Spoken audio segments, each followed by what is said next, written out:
hoş geldiniz. Hoş bulduk. Hoş geldiniz. Hoş bulduk. Merhaba. Nasılsınız? İyiyiz. Teşekkür ederiz. Siz? Yoğun bir tempo. Evet. Biraz öyle. Evet Mahsin nasılsın? Her şey yolunda mı? İyiyim, çok şükür Nilüfer her Hatun şey nasıl yolunda. Çok güzel gidiyor. Çok güzel gidiyor. Harika. Memnunuz.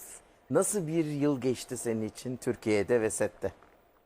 Çok güzel bir yıl geçti. Yeni bir tecrübe, yeni bir işti benim için, dönem işi. Ama çok sevdim. Çok farklı diğer işlerimden.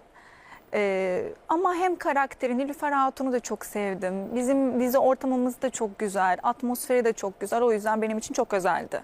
Zaten o dönemi yaşıyorsunuz siz sette. Tabii, kesinlikle öyle. Girdiğimiz an bambaşka bir atmosfer, bambaşka bir şeydeyiz, zaman dilimindeyiz. O yüzden çok güzel. Okudun mu Nilüfer Hatun'u hiç? Tabii araştırdım biraz Nilüfer Hatun'u. Şeyi de, o dönemi de, Orhan dönemini de, Osmanlı dönemi genel olarak. Ama en çok tabii Nilüfer Hatun'u merak ettiğim için en çok da onun hakkında bir şeyler öğrenmeye çalıştım. Tabii bizim yapımımız, senaristlerimiz de gönderdi bir karakter analizi vesaire. Onun üzerinden zaten gittim, çalıştım karakteri. Öyle de güzel de ilerledi bence. Çok güzel. Merakın var mıydı tarihe? Vardı bir merakım. O yüzden böyle hoşuma çok gitti ilk geldiğinde teklif. Ondan sonra yani şey de hani güzel, oynaması da aynı keyifli, çok böyle zevkli, farklı dediğim gibi diğer normal bir kişiye oynamaktan. At binme, kılıç kullanma, ok atma, bu konularda bir tecrüben, deneyimin var mıydı? Yoktu, hepsini Burada öğrendin. tabii hepsini Ata da başta bilmiyordun. yok bilmiyordum, hatta korkuyordum. Aa, Tabii korkuyordum da yani, ama söylemedim tabii ki başta. çok güzel. Hayır, şey dediler işte, eğer korkmuyorsan hiç sorun yok. Biz her şeyini halledebiliriz. Hani eğitim falan veriyoruz. Ben yok canım, korkmuyorum. Yok, çok seviyorum falan dedim. Ama aslında gerçekten korkuyordum. Sonra çok sevdim. Şu an yeni bir hobi edinmiş oldum ben şu an. O yüzden yani setim olmadığı zaman da Gidip biliyorsun. gidip biniyorum. Aa, ne çok güzel. hoşuma gidiyor. Peki ilk günkü mutlaka unutmamışsındır. İlk ata bindiğin gün. Anlatsana ne oldu? Çok stresliydi ilk binişlerimiz ve yani normal at binmek başka, sette at binmek başka, çünkü bir sürü at var ve bir sürü oyuncu, çoğu oyuncu da hepimiz yeni bir proje olduğu için herkes yeni öğrendi ve herkes böyle tedirgin birbirine bakıyor. Atına falan bakıyor, işte dizgin sağlam mı, işte şöyle mi tutmam, işte ayaklarım doğru mu, pozisyonum doğru mu? Başta çünkü onlara daha çok böyle dikkat etmeye çalışıyorsun. İşte haydi bismillah deyince de böyle herkes tabii ki bir telaşla koşmaya başlıyor. Düşmüşlüğüm de var tabii. Öyle düştüm de attan, ama kontrollü düştüm, çok şükür bir şey olmadı. Böyle öğrendim bir şekilde. Güzel. Şu an iyi olduğumu düşünüyorum, ortalama yani iyi gidiyor bence. Hem ata binip hem kılıç sallayabiliyor musun aynı anda şu anda? Yapmadım. Denemedim. Çok istiyordum denemek. Belki bir denerim. Benim bir kılıcım var çünkü evde. Çok güzel. Bir denerim belki, çiftliğe gidip alıp, ama o çok daha zordur diye tahmin ediyorum tabii canım. Yani, ama bizi zaten başta eğitim döneminde bize tek elle kullanmayı, at binmeyi öğrettiler. Çünkü diğer elle işte kılıç olabilir, ne bileyim işte matara vesaire uzatabilirsin yanındaki oyuncuya. O yüzden hep tek elle öğrendim. O yüzden bir elim genelde boşta oluyor. Onunla tutabilirim kılıcı. Tutabilirim diye düşünüyorum. Harika. Nasıl bir maceraydı? İlk önce seni herkes biliyor zaten ama sen Türk dizileri izleyerek bu yolculuğa başlamışsın galiba. Evet, yani Türk dizilerini izleyerek Türkçeyi öğrendim. Sonra buraya geldim yüksek lisansımı yapmaya. Sonra menajerimle tanıştım, Tümay Özukur'la. Öyle eğitim almaya Ne kadar başladım. oldu geleli pardon? 2019'da geldim. 2019'a geldin. 6 yıl, Eylül'de. 7 yıl oldu. 7 yıl oldu aynen. Eylül'de 7 yıl olacak. Ama sanki çok uzun süredir Bizce burada de. yaşıyorum. Öyle gibi gerçekten. Biz bir Antep'e gezdik ya, hani hiç alakası yok. Ben de o kadar yakın ilk kez oldum. Antep yolculuğu yaptık. Ya bizden birisi, hani bilmesek, gazeteci olmasam diyeceğim ki yani hayırdır, ismin nereden geliyor diyeceğim falan. Genelde öyle diyorlar. Sen hani doğulu musun falan diyorlar bana. Ne anlamı var isminin? Türkçen çok iyi. Çok iyi, evet. Çok iyi. Teşekkür ederim. Çok şaşırdım yani. Hani, Ya sen de yeni değil mi? Ben- Bildiğin fas yani. ya hani yeni... Doğma bir... Ne güzel ya. Vallahi Teşekkür ederim. Ondan sonra işte eğitim aldım, oyunculuk. Sonra ben de bir günlük diziyle başladım. Esaret'le. 3 sezon onu oynadım.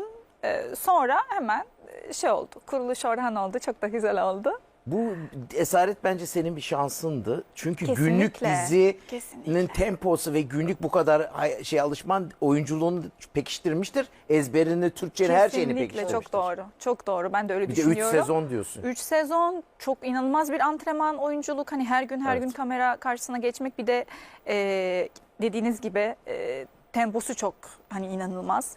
Günde benim bizim rekorumuz 30 ya da 32 sayfadır yani günde çektiğimiz.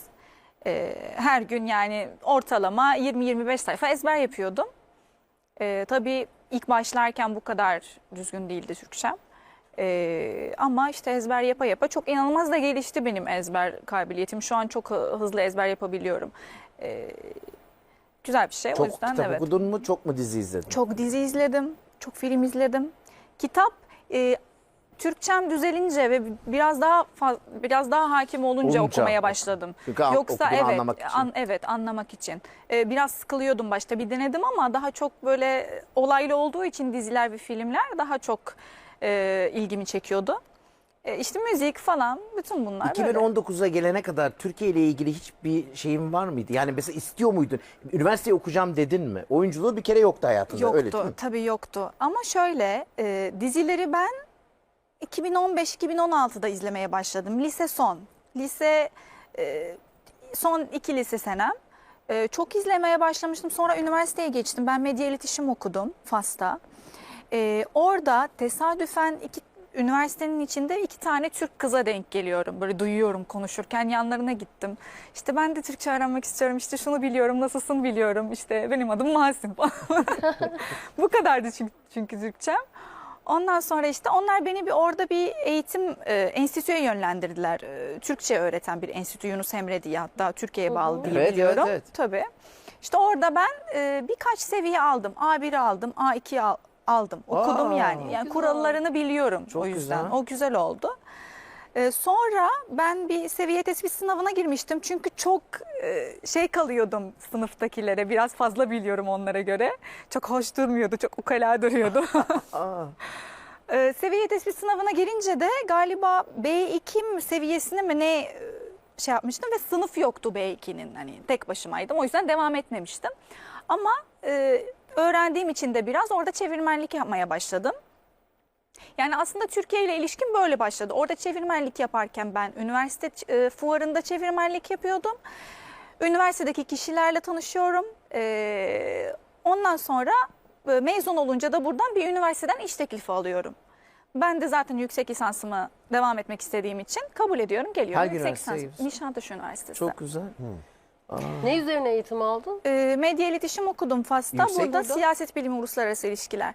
Çünkü başta amaç farklıydı. Gazeteci olmaktı galiba. Tabii. Vay, rakip olacaktı. Yaptım. İyi ki olmamış. Tabii. Sizin yerinizde ben olabilirdim diyormuşum. Aynı Haber mesele. sunuculuğu da yaptı zaten. Öyle ha? Haber sunuculuğu da yaptın. Yaptım. Evet. Fas'ta yaptım. Son stajyerdim. Staj yaptığım kanalda. En son o kadar çok istedim ki sürekli böyle girdim haberin sunulduğu yere ve sürekli böyle şeyler yaptım, işte testler falan çektim, gönderdim kanalın müdürümüze. En son tamam dedi sonra. Öyle sunmuştum ama çok güzel bir tecrübeydi ve hala da öyle bir amacım var. Hani haber sunmak olmasa da Bekleriz. teşekkür ederim. Buradan duyurulur Program kanalımızın sunma, evet. yöneticilerine. Çok isterim hala, çünkü gerçekten çok sevdiğim ve çok değerli bir meslektir. Anne Sizleri de babada tebrik ederim. ya da ailede gazeteci var mı? Ya da Yok, hiç yok. Memur, ikisi de memur. İlk bu alana kayan benim ailede. O yüzden çok başta bir çekindiler. Hani ben de olur onu mu söyleyecektim. diye. Evet. Önce biz seni gazeteci olacağım diye ülkeye gittin, üniversiteye gittin, çalıştın. Şimdi oyuncu çıktın. Tepki var mı? Tabii var. Babamda biraz var. Evet, babamda biraz var ama yaptıkça, işte güzel işleri gördükçe tabii ki gurur duyuyor o da. Ha, tamam, güzel yapıyorsun galiba bu iş falan oluyor. O yüzden. Bir de biz seni Antep'te konuştuğumuzda şeyi hatırlıyorum. Doğru mu hatırlıyorum? Sen en sevdiğin dizi, ben de keşke burada oynasam, Muhteşem Yüzyıl'ı mı izlemiştin? Yok, Muhteşem Yüzyılı Değil mi? Onu başka birisiyle karıştırdım o zaman. Olabilir. Böyle bir şey sanki hatırlıyorum. olabilir. Ama ben dönem dizisini çok seviyordun izliyordum. zaten, onu konuştuk. Çok istiyordum. Ve Kuruluş Orhan'a geçmeden önce, yani hiç mevzusu bir konusu bile geçmeden önce ben çıktığım her yerde bir dönem dizisinde oynamak istiyorum diyordum. Evet. Çok güzel. Sonra güzel bir manifest oldu. Aynen. Harika, harika. Tahmin eder miydin o dönem izlediğin dizilerin içinde olacağını? Yok hiç ve hala biraz şey geliyor, hala biraz tuhaf geliyor. O izlediğim oyuncularla birlikte oynamak tabii ki çok güzel bir his. Ama böyle bir vay be falan oluyorum ben de. Belki bunu söylemişimdir size. Olabilir. Ben belki de Evet, onu karıştırdım. Evet, olabilir. Şimdi Fas'ta senin dizilerini izleyip Türkçe öğrenenler var mı? Sana yazıyorlar mı? Vardır, yazıyorlar. Bana güzel mesajlar geliyor işte bizde işte hiç imkansız gibi gözüküyordu bize ama biz de artık hani öğreneceğiz ve geleceğiz ve deneyeceğiz gibi mesajlar alıyorum. Çok güzel. Güzel bir örnek olmak güzeldir. Hiç oyunculuk yapmam derken nasıl oldu? Biraz biraz zorladı beni menajerim sanki. Yani yapmam demiyordum da işte ben sunucuyum. Ben sunuculuk yapmak istiyordum. Hani bu bizim tavrımız vardır ya, gazeteci tavrı. Bence bu bütün gazetecilerde vardı, işte ben gazeteciyim, ben hani şey yapacağım, benim alanım başka, oyunculuk başka falan diyordum. Sonra ama çok fırsat geldi, çok böyle işte hem menajerimle tanıştım, çok destek oldu, işte eğitim vesaire sundu çünkü kendi akademisi var.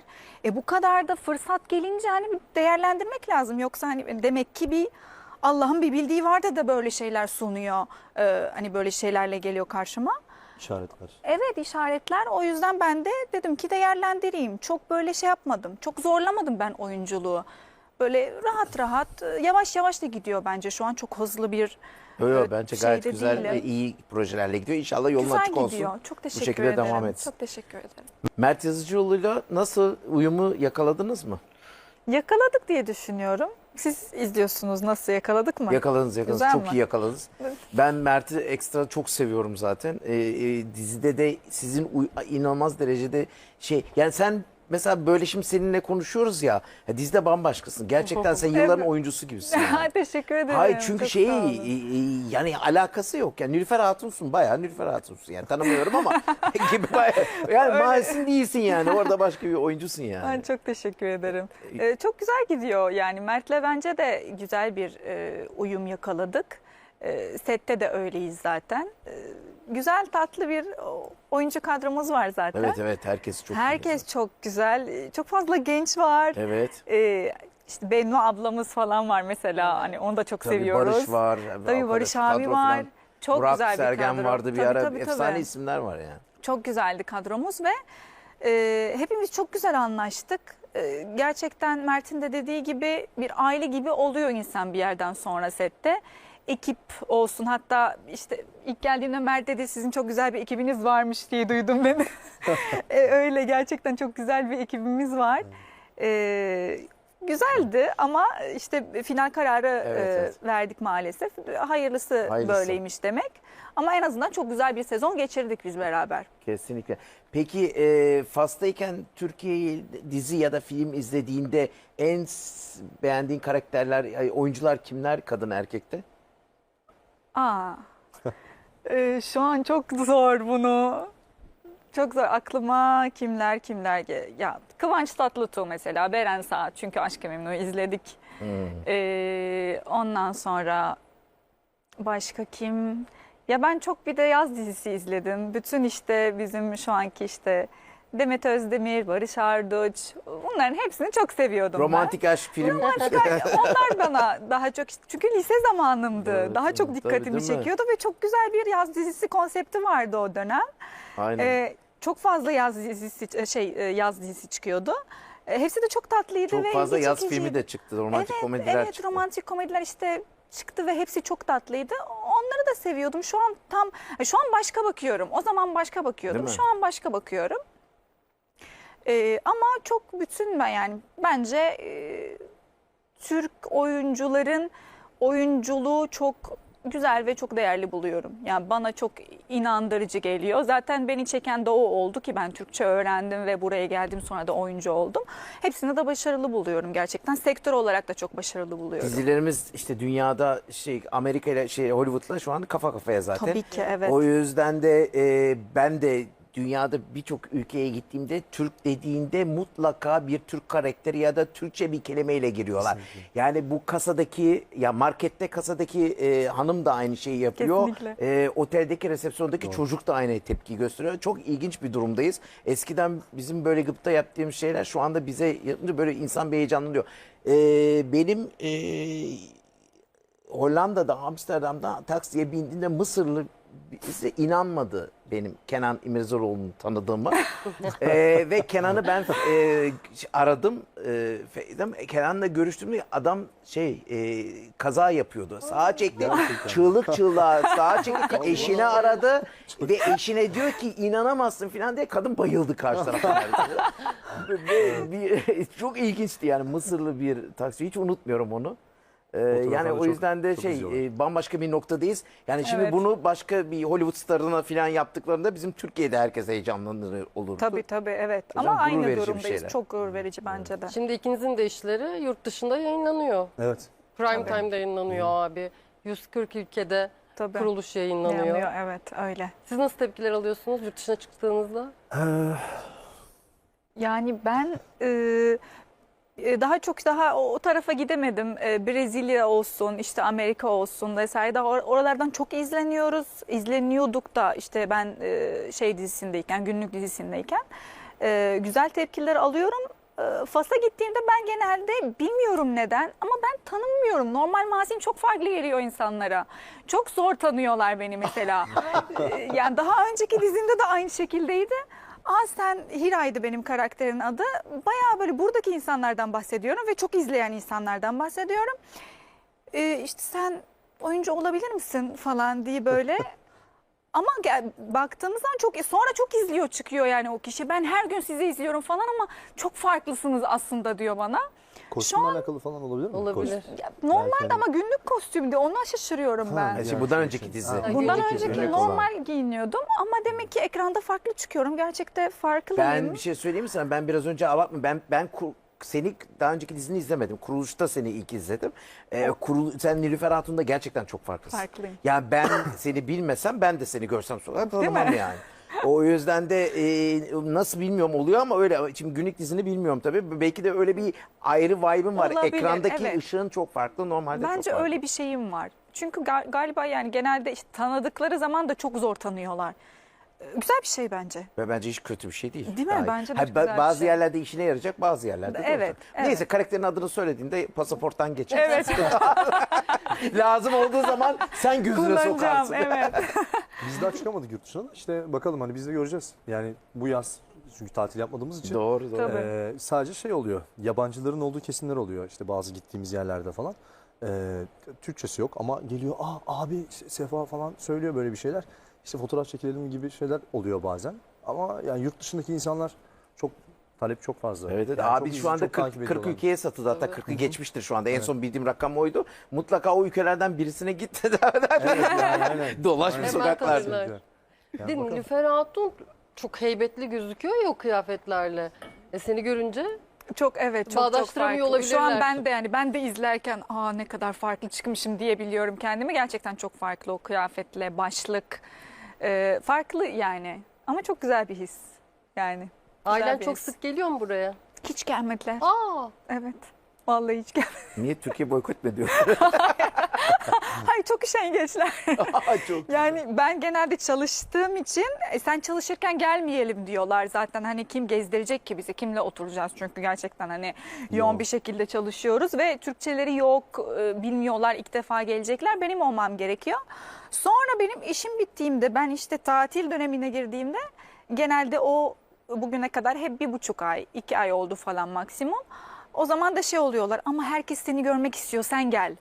Hani biz zaten biz gelsek annem, babam, kardeşim gelir ama senin babaannen de görmek istiyor, halanların da görmek istiyor diye. Tam bizdeki gelenekler işte aynı. Evet, Bayramlarda siz tabii. gelin herkes görmek istiyor. Doğru söylüyorsun. Evet o yüzden ben git diyorum. Ben gittiğimde nedenini bilmiyorum ama en az 1,5 ay kalmam gerekiyor. Hani anca herkesi görüyorum. Evet. Anca herkesi görüyorum. O yüzden genelde ben gittim ama bakalım bu yaz belki de gelecek gibiler. Bence de gelsinler. Herkes orada değil mi? Herkes orada evet. Herkes orada. En Buradan sevdiğin- giderken ne götürüyorsun oraya? buradan giderken ne götürüyorum? Ya genelde bir tane bir liste hazırlıyorlar bana. Bayağı bir ben Mahmut Paşa'ya gidip oradan bir sürü Oo. alışveriş yapıyorum. Bak Mahmut Paşa'yı da öğrenmiş. Tabii canım. Oraya gidiyorum işte çantalar olsun, bir şeyler olsun, kıyafetler olsun. Alıyorum zaten hazır listeyi. Kendim işte lokum alıyorum. Alabilirsem baklava alıyorum hani son anda. Öyle çay alıyorum. Çay bardaklarını aldım. Bu bardakları çok seviyorlar yine Türk dizilerinden görüp.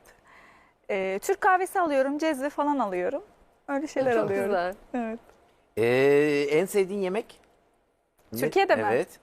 Yaprak sarma, etli. Etli. Adana usulü. Zeytinyağlı. Çok tatlı, harikasın. Sen yemek yapıyor musun? Çok yani yaparsam güzel yaparım ama çok benim hobim değildir yani mutfakta çok Fas zaman yemeği geçirmeyi. yapmasını biliyor musun?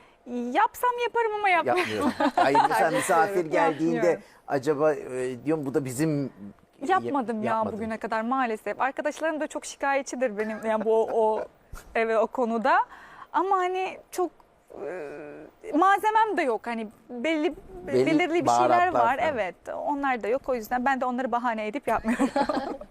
Şey, abiden bahsediyorsun. Bildiğimiz birisi mi, tanıdık birisi mi? Seni bu işe Ya yönlendiren hayatımda diye. artık olmayan birisi. Hı. Çok da severdim bir dönem kendisini. Vesile Öyle olmuş. olur. Yani teşekkür ederim kendisine. Bunu izlerse kimden bahsettiğimi anlayacaktır büyük ihtimal. Daha iyi oyuncu olduğun için mi aranız bozuldu? Yok, estağfurullah. Hayır. Ben o dönem o projeyle alakalı bir şey oldu. Beni yönlendirdi. Sonra kendisi de gelecekti. Gelmedi. Ama biz sahneleri falan çekmiştik. Sonra ben o projeye devam edince ayıp olur diye düşündüm çünkü. O da ben gitmedim falan hani sen nasıl devam edersin dedi. Bir şeyler söyledi bana. Ha. O dönem böyle garip bir şekilde bozulmuştu. Ama ben şöyle bakarım. İnsanlar hayatına giriyorsa bir amacı vardır. Kesinlikle. Çıkıyorsa bir amacı var. Kesinlikle öyle diyecektim. Yani herkesin Güzel bence birbirinin düşünüyorsun. Güzel bak. herkesin Evet. birbirinin hayatında Ama bir görevi böyle var. öyle oluyor genelde işte benim çok öyle oldu bilmiyorum neden ama işte tesadüf ve birisi hayatına giriyor bir şeye vesile oluyor sonra da çıkıyor. Demek ki onun Evet. hayatımdaki Onun görevi o kadar. rolü aynen görevi oydu. Çok inanırım buna ben. Benim hep o şekilde şekillenmiştir hayatım. Üzdüler mi seni hiç Türkiye'de? Hiç. Yani bir şeyler olur yani genelde hani ufak tefek şeyler dışında hiç yabancılık çekmedim. Hiç yabancılık çekmedim. Hiç ben buralı değilmişim gibi kimse davranmadı bana. Çok güzel insanlara denk geldim. Bence şansım. Ama Bence sen şanslıyım o zaten konuda. genelde- Buralıyım desen de insanlar bunu şey yapmaz ki bu arada. Hani ben Türkçeni gördükten sonra buralı olmayışına Teşekkür şaşırdım. ederim. Bir de sen çok Teşekkür naif, ederim. çok şey bir insansın. İyi bir insansın. Sana zaten içinden insanı kötülük yapmak Mümkün gelmez. Yani değil. sen Teşekkür evimizin ederim. kızı gibisin yani o yüzden Çok teşekkür ederim. bence ne iyi ettin de geldin bizdensin artık. Teşekkür ederim. Çay mı kahve mi? Ne tercih ediyoruz genelde? Kahve. Kahve. Kahveci misiniz? Kahveciyiz. Ya sette de hep öyle kahve. Bizi ayık tutsun ayakta. Evet tabii. o Size Size- çok güzel hediyelerimiz var. Evet. Şöyle veriyorum. Buyurun. Teşekkür Şöyle ederiz. buyurun. Ne güzel. Teşekkür ederiz. Bizi hatırlamanız Hem pratik dileğiyle hem de çok içerken güzel. İyi günlerde kullanın. Güzel Teşekkür günler. ederiz. Çok Çok sağ sağ olun. olun. Çok incesiniz. İçtikçe sizi hatırlayın. içtikçe Evet, bizi içtikçe hatırlayın. hatırlayacağız. Kahvenizi içerken, çayınızı içerken bizi hatırlayın. Evet. Önümüzdeki yıl yolunuz açık olsun. İnşallah. Reytinginiz bol olsun. Çok Teşekkür teşekkür ederiz. ediyoruz. Biz Ne teşekkür niyetinizle geldiniz. Ayaklarınıza sağlık. Biz Çok teşekkür keyifliydi ederiz. sizinle sohbet etmek. Teşekkür ederim. her şey için. Biz teşekkür Çok sağ olun. ederiz çağırdığınız için. Çok keyifliydi. Çok teşekkürler. Evet değerli izleyiciler az sonra yeni konuklarla tekrar birlikte olacağız. Bizden ayrılmayın.